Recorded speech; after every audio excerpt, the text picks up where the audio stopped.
balken niet dicht gaat, dan moet dat niet dicht. Nee, een plafond is te kort. Dat zie ik niet. Een plafond is te kort. Ah, letterlijk.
Order, order.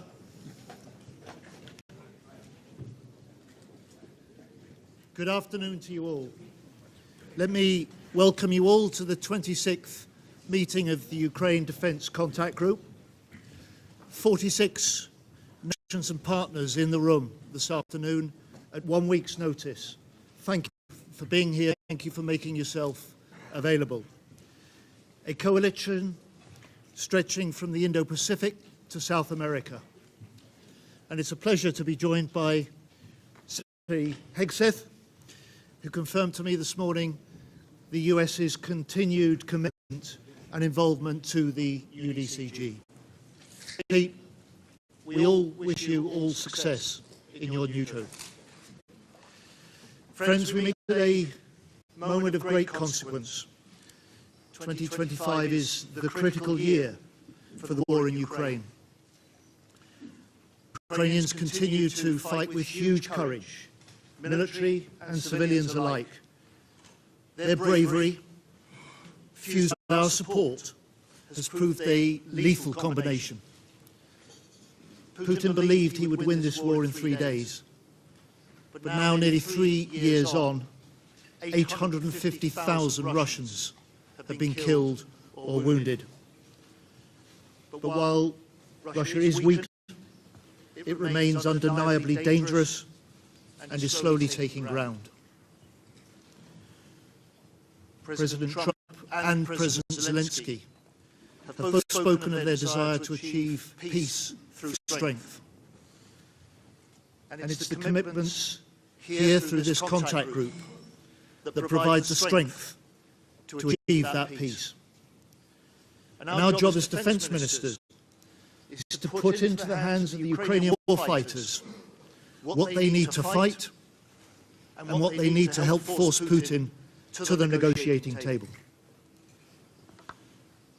At this crucial moment, we must step up further to strengthen Ukraine, to pressure Putin, to secure peace. And speaking as a European Defence Minister, we know our responsibilities. We are doing more of the heavy lifting, sharing more of the burden. Europe is stepping up with more defence spending and more support to Ukraine. For our part in the UK, we will spend £4.5 billion this year in military aid to support Ukraine more than ever before. By the end of March, both directly and working with our partners Latvia and other allies, we will have delivered over 10,000 drones in the last year alone. And today I've announced an extra £150 million in new firepower, tanks, artillery, air-to-air missiles, and new contracts for repairs to crucial kit in Ukraine. Ukraine's security matters to global security. This war was never just about the fate of one nation. China is watching, Iran and North Korea are watching. All, like Putin, are looking for signs of weakness, for our determination to fade, for our unity to fracture. And when aggression goes unchecked on one continent, it emboldens regimes on other continents. When the border of one country is redrawn by force, it undermines the security of all nations. So let us recognise this danger, let us confront it with conviction and unity, and secure peace through strength together. Now it gives me great pleasure to introduce the new US Defence Secretary, Secretary Hegseth. Well, good afternoon, friends. Thank you, Secretary Healy, for your leadership both in hosting and now leading the UDCG. This is my first Ukraine Defense Contact Group, and I'm honored to join all of you today. And I appreciate the opportunity to share President Trump's approach to the war in Ukraine. We are at, as you said, Mr. Secretary, a critical moment. As the war approaches its third anniversary, our message is clear. The bloodshed must stop, and this war must end. President Trump has been clear with the American people and with many of your leaders that stopping the fighting and reaching an enduring peace is a top priority. He intends to end this war by diplomacy and bringing both Russia and Ukraine to the table. And the U.S. Department of Defense will help achieve this goal.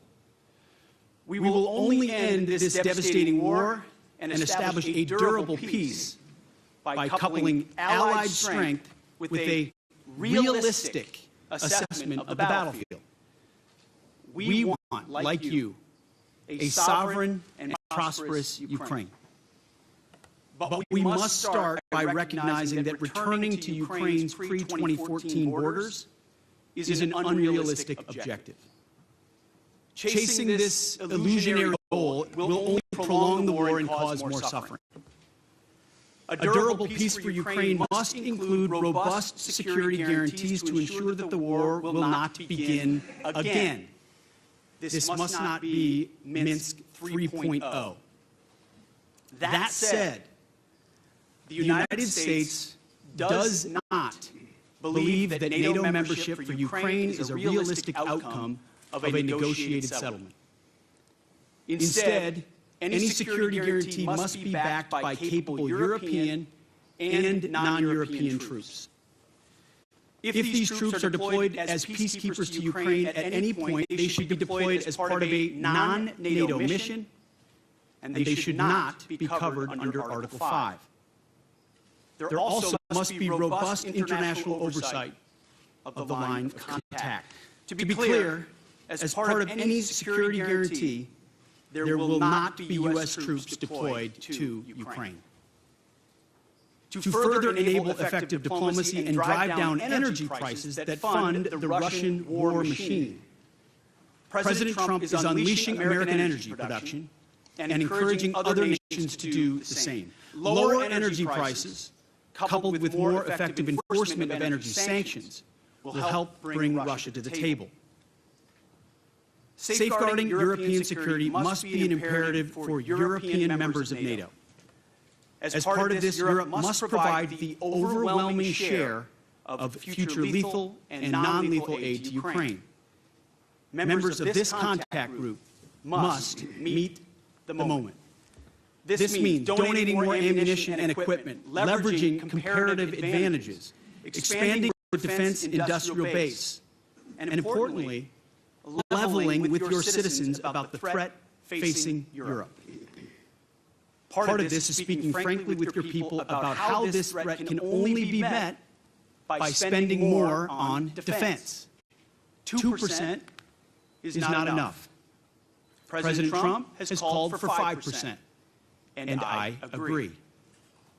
Increasing your commitment to your own security is a down payment for the future, a down payment, as you said, Mr. Secretary, of peace through strength. We're also here today to directly and unambiguously express that stark strategic realities prevent the United States of America from being primarily focused on the security of Europe. The United States faces consequential threats to our homeland.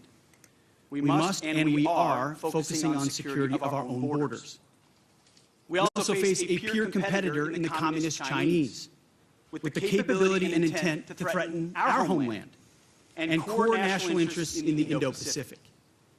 The U.S. is prioritizing deterring war with China in the Pacific, recognizing the reality of scarcity and making the resourcing trade-offs to ensure deterrence does not fail. Deterrence cannot fail for all of our sakes. As the United States prioritizes its attention to these threats, European allies must lead from the front.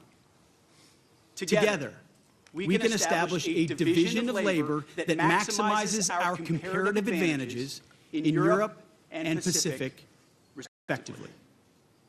In my first weeks as Secretary of Defense, under President Trump's leadership, we've seen promising signs that Europe sees this threat, understands what needs to be done, and is stepping up to the task. For example, Sweden recently announced its largest ever assistance package. We applaud them for committing $1.2 billion in ammunition and other needed material.